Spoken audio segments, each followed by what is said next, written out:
What about the Iranian-backed militias in Iraq and the chance that they might disarm?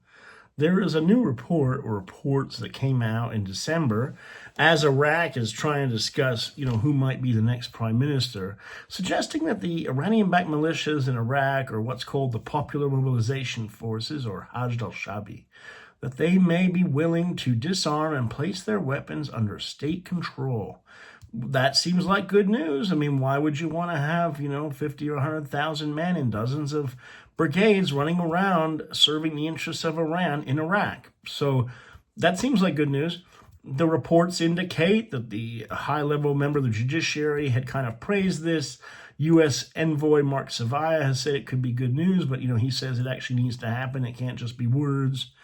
And the kind of obvious, no big surprise here is that Kataib Hezbollah, which is one of the most powerful and pro-Iranian militias, a group that is closely tied to Iran's IRGC, whose former leader, Abu Mahdi al-Mohandes, was killed in the U.S. airstrike or drone strike in 2020.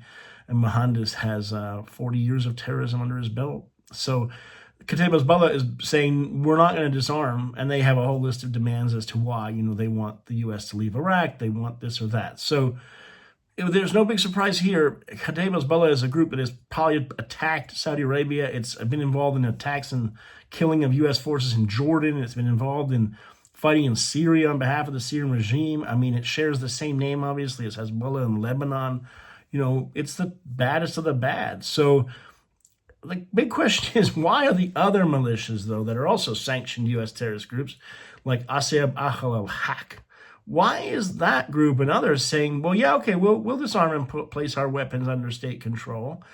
I think what's happening is some of the groups are saying, listen, why don't we just say we're disarming, and then we'll say that our weapons are going to be placed under state control, and then there's a bit of a, Orwellian newspeak here, because what happens is the groups will say, well, we're already under the state control because in 2016, the Popular Mobilization Forces became official paramilitary, of the government anyway. So they can just say, we're just like the U.S. National Guard, our weapons are within the state control anyway. So, I think there's a bit of a bait and switch here or something, in which some of the militias are saying, we'll just pretend everything's fine.